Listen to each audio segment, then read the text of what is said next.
Hello everybody and welcome to part 2 of our candidate Q&As for the 2025 leadership race. Let's all clap.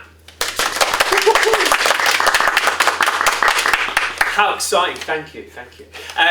So one thing that I didn't do yesterday, and this should probably make all of you smile as well, is I didn't actually introduce myself when we were recording the first Q&A that we recorded yesterday. So my name is Jamie, I'm the Student Voice and Advocacy Manager at your Students' Union, but when we get to election time, I'm also the Deputy Returning Officer, which essentially means I'm the elections person. So some of you may have had the misfortune of watching videos and Q&As with things with me in before, but hopefully I will be talking very small amounts and your candidates will be talking much more than I am. So yes, today we are recording the second of our Q&As, which will be released just ahead of voting open tomorrow from when you'll be watching this. And today we're joined by another random selection of your candidates running for the position of full-time officer in this year's leadership race. So I'm going to hand over to yourselves and you'll just have a quick opportunity to introduce yourself. I'm trying to remember the order that we went in for Q&A number 1, and I'm going to do the opposite because I think before we went to London first. So we'll start with you, Lilith. Say hello. Hello everyone, I'm Lilith Drizzle. I forgot what we were supposed to be saying. Sorry. I'm standing for student reps, accessibility, and continuing the work to with graduation. Wonderful. My pronouns are she, they, and my slogan is a drizzle of democracy. Thank you. Got through that. You got it back. First one up. That's fine. Don't worry. Alright. So my name is Precious Ogbe. My pronouns are she, her, she, whichever one. So my slogan is let's do it together again. And my priorities for this section is representation and engagement. We have belonging, a better campus experience, a more better campus experience, as well as prioritizing our mental well-being, and that's the welfare in general. Yeah, that's all for me. Lovely. Right, it's nerve-wracking. They've not. So in terms of these Q&A sessions, your candidates don't get any prep. They don't see the questions we're going to ask them. So don't worry, you're doing very well. Take a breath. Over to you, Abel. Thank you, Jim. My name is Obaidur Rahman, and I'm doing my master's in international business management. I'm in second semester. So I'm standing for a full-time officer role in this leadership test 2025. And my key priorities are like bringing academia and industry experience to the students, and the second priority is that I want to run a student led platform, and third one is I want to help students for relating jobs and accommodation and their sponsorship. Like mostly international students need this type of help in the stepping stone when they are doing this, and that's pretty much introduction from me. Thank you. Hi, I'm Alex Wood. I use they them pronouns, and my slogan is nothing about us without us, and it kind of revolves all around students no longer being told this is the way it is, like it or lump it. So to remedy that, more student focus groups, more like panels which will dictate the big decisions that have been made regarding the student body, and kind of all things that would go with that. Lovely. And then live by the wonder of Teams to London, we'll go to Sanjay. My name is Sanjay. I go by he, him. My slogan is vote for me please, I'll tell my mum I'd win. And I want to represent London campus and the students down here because, I don't know, we need more representation. I feel like they've got all the power, if you guys know what I mean. Great. Thank you, Sanjay. Give him a round of applause, everybody. I think they're doing well. Amazing. We're really trying to go for the game show feel this year. So with that in mind, let's move to some questions submitted by students from this very high budget box that we've got about. Ooh, that's what we like to hear. Good work, everybody. So we'll, or Thea also. So you'll each get a question drawn at random by myself from this wonderful box. These have all been submitted by students. And like I said, the candidates haven't seen these before, so they might need a little time to think about their answer. So please take a breath if you need to, and I'll try and feel if you need to as well. Right. So we'll go in the opposite order now. So we'll start with you, Sanjay, and your question is, if I can unfold it, that doesn't make any sense. So It's just a question. yeah, well, yeah, I won't read it out because it's very confusing. I'll draw again for you, Sanjay. So apologies to whoever submitted that, but that might have been one to use Grammarly on. So do you have, Sanjay, do you have any ideas for improving communication with course and subject reps? And how will you make that happen? I was thinking of having weekly meetings. We used to have weekly meetings already down here in London. So I just wanted to keep continuing with that, because I feel like when course reps come in to a room and just talk about the issues and whatever they have, I feel like it's more like connected together. We not just communicate. And then I can obviously bring that further to academic people. Great, thank you. Little stir to build some tension. So Alex, we'll come to you next. Let's hope that this one is readable. Alex, what would you do to support students who don't want to go on nights out but still want to engage with the university community? Okay, so I myself, I don't go out on big nights out, so obviously I have my own ideas, but the first thing I do is, following what my whole manifesto is about, is I'd get a big group of those students on a panel, in a focus group, send some forms out maybe to get ideas about what they would like, and then I'd speak to the relevant departments, so whether that would be more stuff in accommodation, so the kind of in-house parties, or if it was more daytime events. Recently I had some ideas of kind of hand-me-down events at the end of years where third year students kind of talk with the new first year students, kind of showing them around the place and maybe giving them some old stuff they no longer need. But yeah, the first way that I would go about tackling that is focus groups, figuring out what people want, because it's all going to be saying that I want something, but it's about everyone else making the best student experience for everyone. So that's my answer. Great, thanking you. So we'll come to you next debate. We're on a run now, they're all making sense. So, Abe, what quality would you uniquely bring to being a full-time officer? Okay, so I've seen some of the students they are lacking the qualities, including they don't have a confidence bringing their real talent in most of in their student experiences or in their lectures. So I will bring some sort of personalized communication course where students can improve and enhance their experiences when they are lagging. If I talk about international students, they are currently suffering from this kind of they need help related to this type of things. They need to improve their quality of how can they bring their the communication to convey their messages to the peoples. So I have also my manifesto in there related to this. So I will launch a platform where students can talk about their real problems and how to overcome their problems and how to bring a better solution, so that everyone can take lesson or guidance from that. So yeah, that's pretty much from I will do to improve the quality. Great, yeah. Thanking you. So Precious, over to you. Let's see what we've got here. That's a big pepper, you know. I know, isn't it?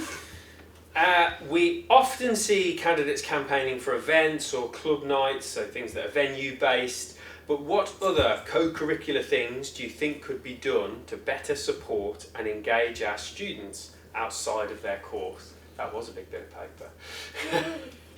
Yeah. So I think so. Part of my manifesto plan this year, it's improving student well-being and welfare, which has to do with creating that atmosphere whereby students could engage outside the classroom and then come outside the classroom. I know we do have events which are there, and which is one of the major way that we see as a way to bring students out and communicate to other students, and as a way of making people as a way of improving or better the well-being of every student. So one thing I think I want to do is more of having like an outdoor recreational activities, whereby it could be like sports, it could be like I know the university have a yoga section that we do in one of the studios. I think that's one of the studios that we have here. So it's more like, can we do something like that outside, not inside? We do know that there's people who have this kind of, I don't want to come outside, I just want to be inside. Who wants to be outside, who just wants to do a lot of things. So it's more like, I think one of the plan is partner well with the sports team to see what are those activities that we can do, those recreational activities we can do outside. Because not everybody wants to come for party life, wants to come to club, come to night. Like Alex said, like, I'm not a club person, I'm not a night out person. I prefer to sleep in my house. I prefer to do my own things at home. But those things that I can do outside, those recreational activities that we can do outside would really, really be helpful. And also with respect to belonging, a better campus experience. I know I've done events and other things previously, so it's more like more of those outdoor activities and more of those outdoor recreational events that can make students feel like, let me just come out. So it's one of those, so that's just it. That works, hopefully. Brilliant. Yeah. Thank you. So Lilith, last this time. So let's see what we've got in here.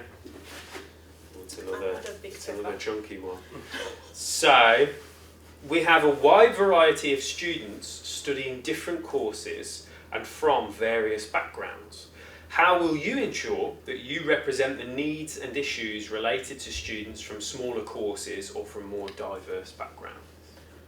Yeah, I think that's a really important point, especially considering that I come from like games, which is one of the biggest areas on campus. I think that just by benefit of me kind of being witness to so many areas of the university, like I've worked in most of the places in the union. I am quite big in the society circles, and so I speak to a lot of people from other courses.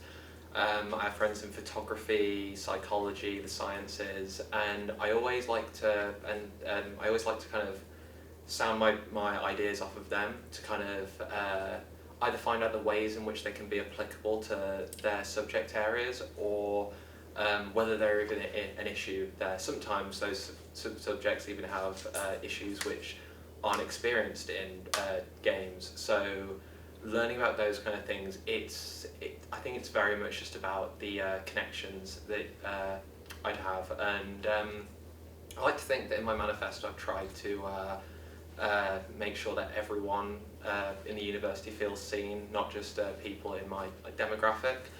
But yeah, I think just listening is one big part of it.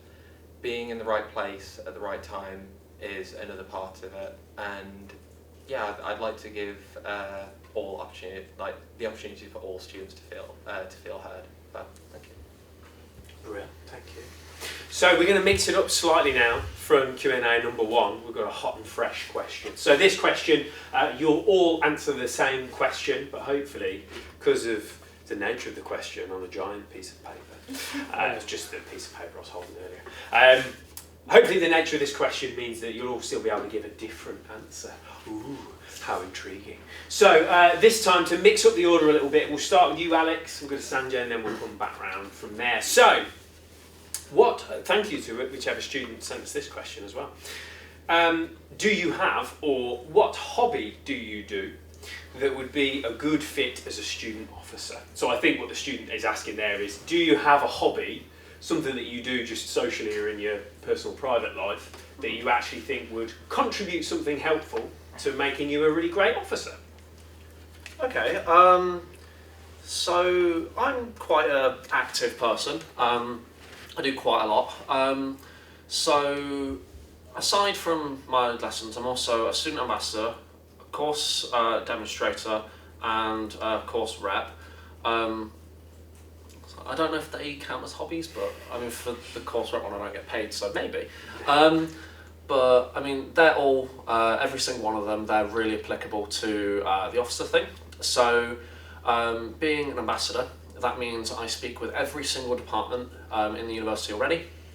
I work with nearby schools, I work with schools all the way in like Ireland, and so I know this university in and out. I know every single course we do, and I know where to get all the information I need to find stuff out for people. So that is very helpful in that regard.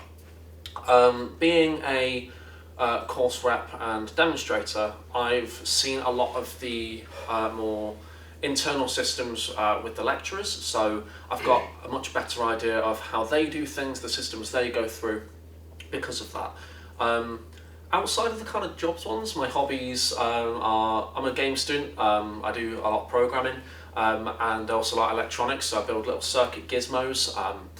Sometimes the circuit gizmos look a little bit scary, as I found out after doing my FYP, but I'm not certain how those two could be applicable. I mean, maybe I can build a cool little circuit thing or program a new software, maybe. But I think doing the ambassador scheme, being a demonstrator and being a rep, they're all absolutely vital qualities, and I think they'll help me massively. Great, thank you.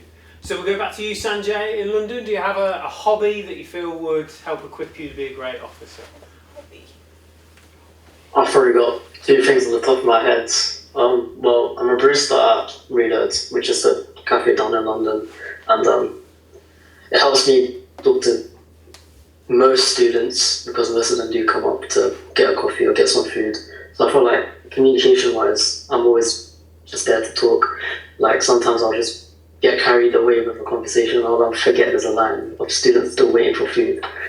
But yeah, I feel like I'm a very social person when it comes to things like that. I also skate, so I guess if I have a problem and I feel like giving up, I probably won't give up because I just know to keep standing up and keep trying on, well, in my case, tricks, but in this case, more with issues that I've been given forward. Great, thank you, Sanjay. So we'll loop back around, we'll come to you, Lynn, if that's all right. Okay, so I feel like I'm clutching at straws for this one, but you know, I very much like to help people. When I am called into action, you know, it feels like a kick at my arse, and I love just, you know, not stopping until that situation has been dug into a little bit. And you know, I think just that kind of the drive to help people is very useful, and would really help me out in the position. Besides that, I do tarot. I'll happily attract attention to the union by doing an officer tarot table, and yeah, I might be able to tell you before disaster strikes. So, all good things happen. Hopefully, All good things. hopefully. oh, good things are always happening at the union. Oh, Stay tuned. Anyway, I'll pass it on. Excellent, yeah, Precious, over to Okay, you. hobbies. I'm very much of an indoor person. So I think with that helps me to kind of be very level-headed and very focused. And I'm a kind of person that's a big sucker for making a difference. or sorry, is it soccer or an advocate? Sorry, Completely different words. sorry about that. So I'm a big advocate for making a difference, and I'm a kind of person that if I see that there's something going wrong or there's something that needs to be done, I push for it. Like I push very, very hard to make sure that there's something achieved, we're able to achieve something. And from the whole few months of working with the Students' Union, I've been able to do a lot of representation. I think in one of my manifesto, I said that every student concerns boils down to representation, and it's more like, how do I represent them if I don't push to make a difference in every student's life. So it feels like if I can make a difference in one person, in one student's life, it goes a very long way. So whether it's a student or whether it's a group of students, so I tend to push and to keep pushing. The university can attest to that either way. I keep pushing and that's my kind of thing. And one thing I also know is that I'm a good collaborator, because I know that still based on my year in the Students' Union and in this university, it's more like that collaboration is very necessary to be able to get things done, and not just getting things done, it's getting things done in the right way. Because I know that it's knowing when to push and when to be like, let's do it this way, and still getting the same result at the same time. So I think that's one of the big push for me, or big hobbies. I don't know if I should call that a hobby also. So so I'm very much indoor person. I like to just pay attention, listen, get students' opinions, students' feedback. How do we get this result? How do we get this going? How do we make sure that the student get the feedback or the right thing that needs to be done, or to be done for each student? So that's basically a big drive for me. So it's more of a representation. I just want to represent. I just want to, hey, this is the student issue, get it done, do something for this person. So it's more like an advocate kind of person. So I feel that is one thing about me. I'm quite an empathetic person, so practically that's it. Thank you. So, Ben, we'll come finally to you. Any hobbies that you think would help make you a great officer? Okay. So, personally, my most favorite hobby is to help people. Every time I want to they dive into their their problems which are currently they are facing. Previously, I had experience with the computing department. Like they were struggling with their websites. Like they were making their website fully responsive and most in a better way, but they were not having any kind of most dedicated person which they can help. So I do have a lot of background experiences related to this IT background. So I've connected them previously, and they were having their solution of their problem. And also my favorite hobby is to strength training in the gym. So I've seen most of the people are not into the fitness. So I want to build a platform where students can take time out of their studies, I want to make a study work-life balance in their during academic experiences. So they also want to focus on their fitness in related things. So I will build a platform related to this one, and also I will do this if I got into full-time officer. Yeah, so that's pretty much my hope. Lovely. Thank you very much. Let's give him another round of applause. That was a new thing from yesterday. Well done, everybody. So now we say goodbye to our wonderful box of questions. Oh my God. No, goodbye box. But we replace it with our giant spinning wheel of magical fun. Our student voice wheel. Max, you're really working hard on the ooh there, just off screen. But there was the student voice wheel that we arrived at yesterday, the student voice wheel. So, on the wheel here, as you can see, we have several different categories. Most of these are taken from the recent Speak Week exercise that we completed, where the Students' Union spoke to over 200 students and asked them, what would you do if you ran the university? And when we looked at everything that they'd said, these were some of the themes that jumped out at us. So what I'm going to do is spin the wheel. And it's like tiny applause already, isn't it? And because the wheel takes quite a long time to spin, I'm now going to explain what we're going to do. So whichever topic that the wheel lands on is something that you're all going to discuss as a group. Oh, the tension is palpable. And I'm just going to tip it over there. That's the one that we had in Q&A number 1. So instead we're going to go over to accessibility and inclusion. Well, it's a student voice wheel, student voice manager, it all works. So we'll now have 5 minutes or so for you to just have a group discussion. So it's not necessarily a debate or anything confrontational, but it's an opportunity for you as candidates to just talk about this topic because we know it's important to students. So I will just let the conversation flow as you see fit, but I may have to jump in and cut you off just for time at some point. So if I was to get us started, so I personally have used the Accessibility and Inclusion Services. I'm LGBT and I have an LSS or SIP or whatever the hell it's called nowadays. But I'm not going to pretend that I know absolutely everything about accessibility and I know what's best for everyone. So regarding my campaign and how accessibility and inclusion is included in that, again, going back to the point I made earlier, one of the first things I do is I would get people who are comfortable speaking about their own experiences, and I would ask them personally what would make you feel the most comfortable, and then I would attempt to implement that, because the one thing I don't want to do is tell people how it's going to be, tell people that I've made a change for them without getting them included in it. So that's kind of my thought on it, I suppose.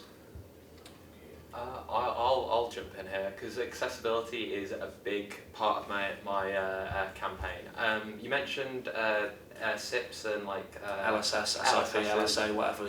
Just any 3 letters. SIPs. So, well, I'm probably, just to clarify, so those are support agreements, plans that are put in place for students who might require reasonable adjustments to their studies. Probably everybody knows what that is, but they were recently called LSS. Learning Support Arrangements, LSAs, then they were Learning Support Statements, LSSs. Currently they're now Student Inclusion Plans, or SIPs. So you might have heard There's also LSA, SIR as well. LSS.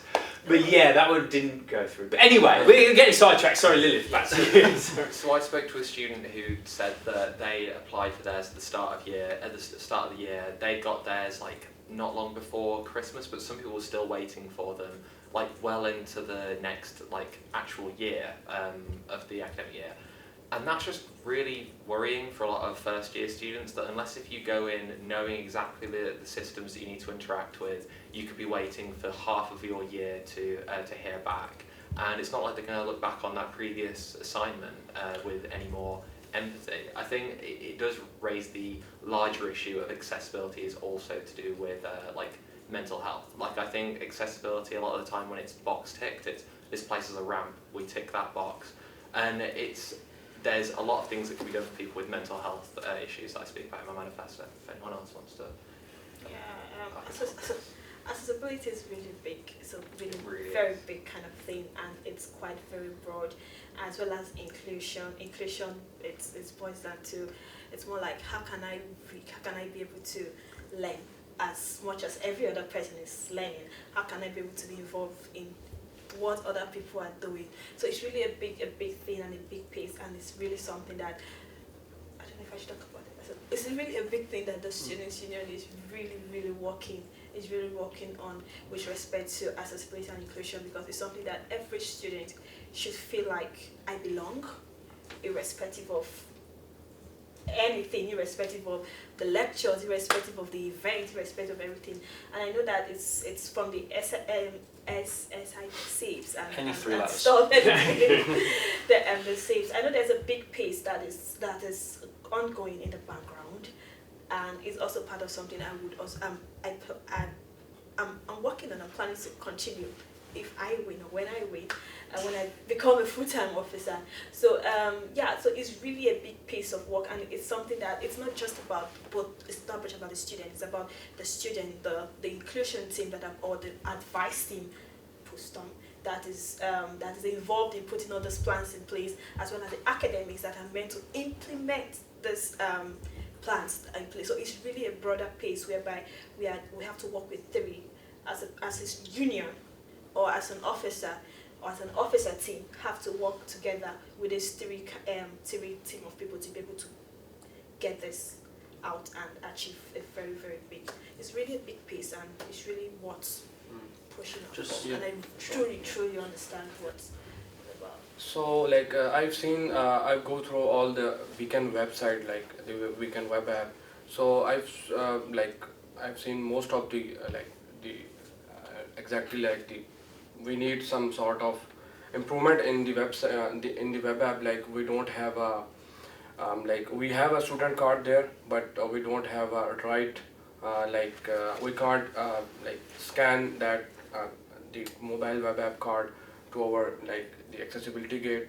So I guess we need some sort of a back-end integration with it, so that we can get into, if we forgot our card at our home or our accommodation, so we can enter into that building if we got a better a design pattern for this. And and the other thing is that I've seen a lot of IT related background, like a business related background, or arts, or from the science department. They're not aware of their communities mostly. I recently visited the Open Fair, the platform, the Catalyst, which were there in the the previous month. So they were having from people from the computing department, they were having a very sort of Discord communication channel there. So I was really surprised that they were working together, but we were not aware of that communication. We want to connect with them. If I'm from IT background, I want to connect with the IT background related the channel, but I was not aware of that. So I need some sort of a web app improvement in our beacon web app, so that every student can connect with the right people. So this sort of accessibility we can improve, and I have also a solution of this. So if I got a time, or if I got opportunity to share my solution for this, I'm available to help. So I think building on what Precious said, it's very important to remember that accessibility and inclusion isn't necessarily just about students who have the LSS, SIPs, whatever. It's not just about them. Or it's not just about international students, or it's not just about people with mental health needs. It's about the whole group as a collective. I mean, every single person in this room has come from a different background. They know different stuff. I mean, I myself, as a home student, I don't know absolutely everything about the minutiae of the stuff that international students go through. However, I've been made aware that it is a more difficult pathway in. Yeah. But there is stuff which has become blatantly apparent that needs fixing, there's issues with CAS statements on occasion, there's issues with grades being sent back on time. And I think that is also something that needs a lot of work. Yeah, it's a big hole. Yeah, there's a lot of it which, there is no one blanket tick box statement that works for absolutely everyone, but I think the most important thing is getting as many people together as we can and saying, okay, what are some issues that you've seen? How are you not feeling included? And I'm sure everyone here agrees with that, and then we go from there, rather than whoever gets elected as officer going, right, well, I have this, I'll fix this, cool, that's me done. So I think that's probably what I was saying, that it's really a bigger piece that the student union is working on. So any officer coming in, it's more like there's a stepping ground, or a ground that's already been watered, that is waiting for it to spring forth, that everyone could just put their heads together and get that going and get that running. So it's really a very big one. I think an easy way to improve inclusion that's been shown previously is, if you ever speak to students who actually interact with societies and students who don't, it's like two sides of a coin. Like some students will literally come into uni, just go to their lectures, Yeah. maybe speak to one or two other people, Yeah, that's just it. and then you have the other people who go to like 3 societies a week, work in the union because they got so involved with societies, then probably join a committee, and they just have this entire like community focused outlook to the campus. And I think that like the networks recently getting changed to societies that might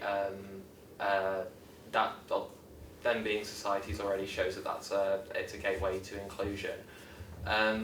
So I think that improving the way that societies can hold events and making them a lot more open to people who aren't already a part of those societies, like a lot of the big events like Tavern and GG, those were open to non-members, and those were some of the biggest things that happened this year within the union. I think, yeah. Yeah, I think we can make a dedicated platform for this, and also we can send them a link through email. We have Outlook email platform, so we can share them the link for the channels if a student is from the business department or from the arts or from the science, so that the student can connect from the starting point.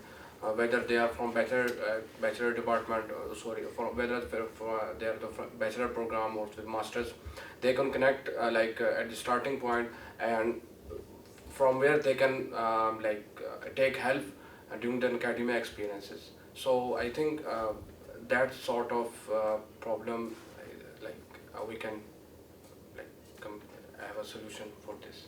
So.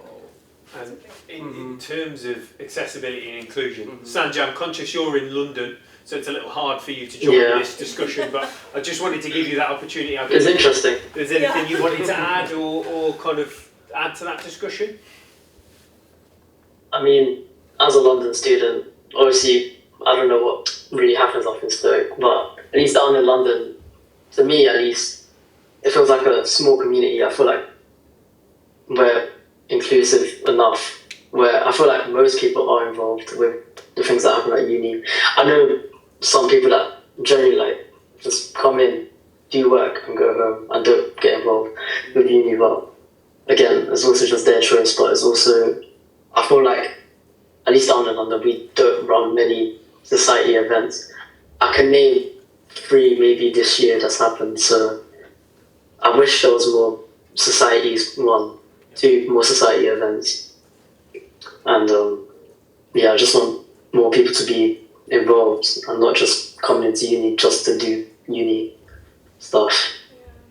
I think it's not just about Stoke or London or Stafford campus. So it's more like the whole university, the whole campus as a whole. Yeah, because if you also go to, I've been privileged enough to also go to be part of the Stafford campus and also have opportunity to kind of converse with other students with respect to this. So it just feels like it's just everywhere. It's just something that really needs to get it done. Just get it done as soon as possible. So yeah, so it's a big piece. Really much of a big piece. Yeah. Sanjay, is there anything that could be done to make London feel more included within the university as a whole? Because I mean, based on my experience with the CoLab module, which is the only integration that we've had between them, it can feel like we're like. I don't want it to sound like this, but it can sometimes feel like you're tacked on. Like, oh, let's include the London people, and it feels.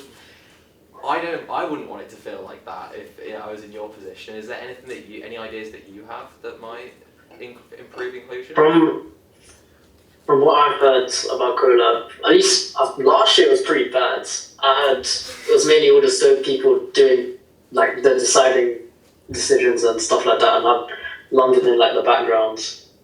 But I think this year I haven't really heard any complaints about that power dynamic. So I feel like it has gotten better, which I'm happy, of course. But I think, there's definitely like, Stoke people are here, London people are here, and then obviously Stafford somewhere in between. But again, at the same time, we're all meant to be like this. We're all the part of the university, we're all Staffordshire students. Okay, well, I mean, I know there's some societies that are generally online based, so maybe opening those up to London participation if they're like making make it more of a standardised thing for some societies to mainly exist online. I think the esports society, if that became more widely accepted to join within the London campus, you could hold like more online events. I think that would be a really cool idea. That sounds nice, yeah. I'm going to cut you off there. Some lovely discussion. Nice bit of nodding and agreeing and lots of different points there. But just for time, I'm going to round us off there. Let's give another round of applause. What a lovely chat. Well done, everybody. I just wish I got to spin the wheel again. Just spin it again. Oh wait, I do, because there's still a third Q&A to come. But before we get to that one, we'll sign off from this one. So you can all just quickly say goodbye again as you said hello at the start. But before we do that, I will just tell you about voting, which opens tomorrow. It's all online at staffunion.com/vote. It is tomorrow. It is tomorrow. This is happening on Monday. There's definitely some pre-recorded. Not being pre-recorded the week before. So voting opens tomorrow. staffunion.com/vote. It opens at 10 a.m. on Tuesday the 29th of April and closes at midnight on Thursday the 1st of May. And then the results will be announced via a live stream and in person at the We Are Staffs Awards on Friday the 2nd of May. So that's everything from me. Please do say goodbye quickly. I can't remember which order we started in, but Sanjay, we'll go to you first and then we'll sign off. Thank you. It's been Sanjay. It's been a pleasure to be on here and talk to you lot and answer your questions. So thank you. Please do vote for me. For my mum, please. Thanks for watching. Please remember to vote and read all the manifestos as well. And just look at all the stuff. Thank you. Thank you for our listening our question answer sessions, and please vote for me for a full-time officer, and I will bring academia and student experiences throughout the whole year. So best of luck for me. Heading over to Christian. Thank you very much for this Q&A section, and thank you very much for the questions. But thank you very much for the questions, and thanks for the session. It was also very nice and engaging, mind-blowing session. And once again, elections, as Jimmy has said, it's tomorrow, and I'm Precious, and my slogan is "Let's do this together again." Thank you. Hello, or goodbye.